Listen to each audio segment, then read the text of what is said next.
میری شادی کو 3 سال ہو گئے ہیں، امی کے پاس ہوں، 2 بیٹیاں ہیں۔ جب سے دوسری لڑکی ہوئی ہے آنا بھی چھوڑ دیا ہے، گھر لے کر بھی نہیں جاتے، مار پیٹ بھی کرتے ہیں۔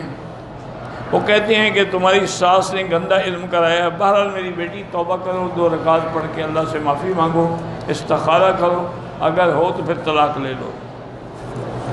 جب خاوند رکھتا ہی نہیں ہے تو بیوی بننے کا فائدہ۔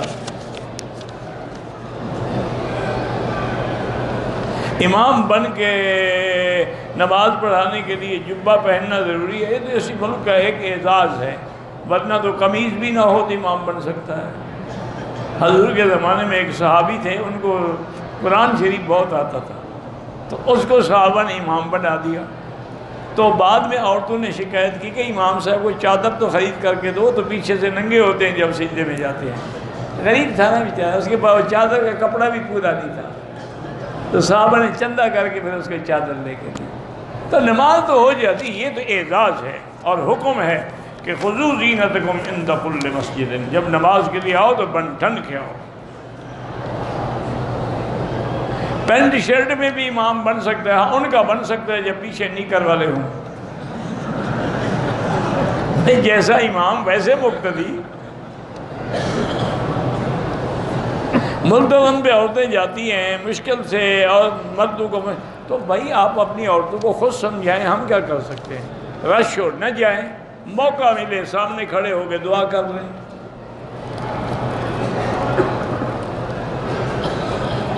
میں نے حج کے دوران عرفات میں میرے دانتوں ہونٹوں پہ چمڑا میں نے کاٹ لیا، کچھ نہیں ہوتا۔ مدینے سے واپسی پہ جب ہم احرام کی حالت میں تھے، میں نے اپنے ہاتھ کے انگوٹھے کے ناخن کے نیچے سے چمڑا بڑا ہوا تھا کاٹ لیا، وہ بھی کچھ نہیں ہوتا۔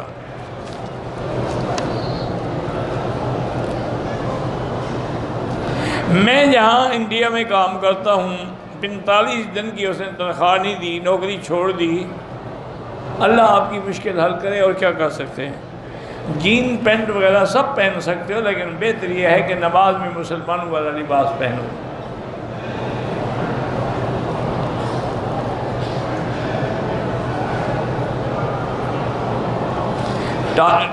ٹک ٹاک پتہ نہیں، سوشل میڈیا میں پتہ نہیں میاں بیوی یا پتہ نہیں کیا ہوتا ہے، یہ ساری چیزیں جو ہیں فتنہ ہیں، ان سے بچنے کی کوشش کرو۔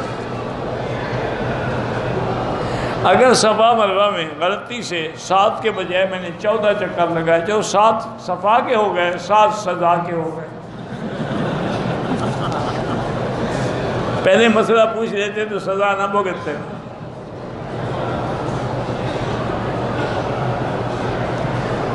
میں نے عمرہ کر لیا ہے، لیکن طائف زیارت کی واپسی پہ عمرہ ضروری ہے، چونکہ طائف میقات ہے۔ ایک کے لیے ایک عمرہ 10 کے لیے نہیں ہوتا۔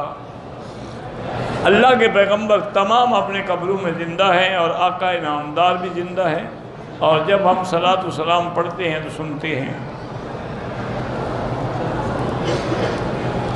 جو عورت والدین اور شوہر کے سامنے تیز زبان بولے اللہ معاف کرے بہت بڑا گناہ ہے، اللہ اس کو ہدایت دے، تم ایسا کرو کہ 2 رکعت پڑھ کے اس کی ہدایت کے لیے دعا مانگا کرو۔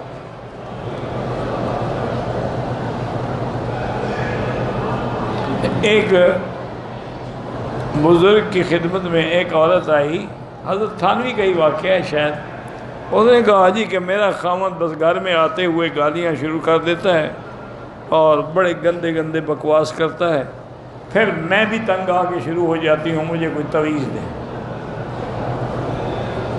تو حضرت نے فرمایا کہ اچھا تویز تو میں دیتا ہوں، لیکن شرط یہ ہے کہ اس پہ عمل کرنا ہے۔ اس نے کہا جی ٹھیک ہے۔ پتہ نہیں حضرت نے کچھ لکھ دیا، کہا ایسا کرو کہ یہ تعویذ جو ہے نا اپنے پاس محفوظ رکھو، جب خامد کے آنے کا وقت ہو نا تعویذ کو دانتوں میں دبا لینا،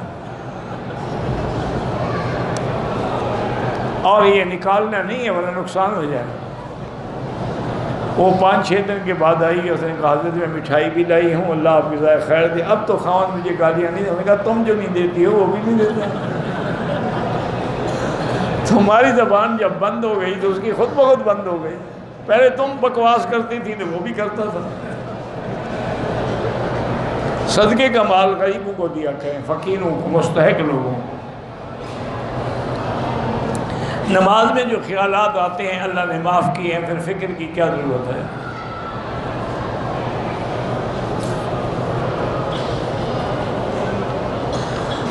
ہم باب الفات پہ جب آتے ہیں تو باب الفات پہ جوتے اتاریں، شار ابراہیم پہ کیوں اتاریں؟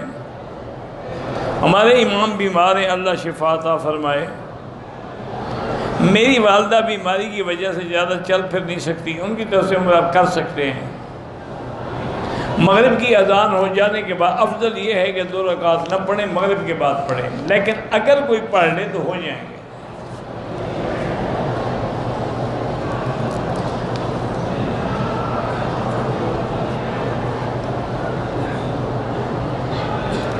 کہتے ہیں کہ جلال الدین سیوطی رحمۃ اللہ علیہ جو اکابرین ہیں وہ کہتے ہیں کہ میلاد منایا جائے، وہ کہتے ہیں تو کوئی حدیث مبارک تمہیں نہیں ملی، اب جلال الدین سیوطی پہ چلے گئے۔ عجیب آدمی، کوئی حدیث انہوں نے لکھا ہے کہ یہ حدیث ہے؟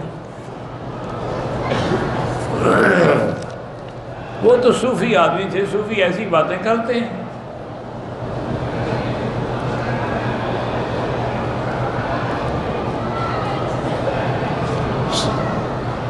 میرا بھائی حضور ہمیشہ سر پہ کپڑا رکھتے تھے، ہمیشہ، اور نماز تو کبھی سر ننگے آپ نے پڑھائی نہیں مگر احرام میں۔ کل خوانی کرنا بدعت ہے۔ کچھ کہتے ہیں کہ قیامت 30-40 سال میں آنے والی ہے، تو تم تیاری جلدی کر لو نا، توبہ کرو، لوگوں کے حقوق ادا کرو، اعمال صالحہ کرو، پتہ ہے کل آ جائے۔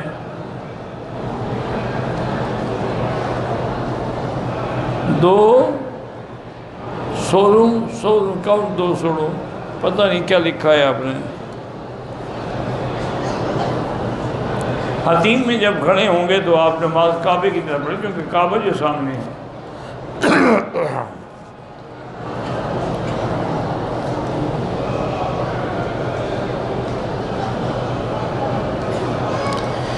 یہ کوئی حدیث ہے کہ ایک صحابی نے حضور کے پاس آ کے کہا کہ میں نے بیوی کو 3 طلاق دیا، نہیں ہوئی، یہ غلط بات، کوئی حدیث نہیں، بلکہ ایک حدیث میں حضور غصے ہو گئے، ناراض ہو گئے کہ میں بھی موجود ہوں پھر بھی تم ظلم کرتے ہو۔ تو اگر 3 طلاقیں نہیں ہوئی تھی تو ناراض ہونے کی کیا بات ہے؟ پھر آپ کہتے بابا ایک جاؤ، ناراض ہونا دلیل ہے کہ 3 کی 3 ہے۔ اگر 5 نمازیں قضا ہو گئیں توبہ بھی کرو اور 1 دن میں ادا کر سکتے ہو۔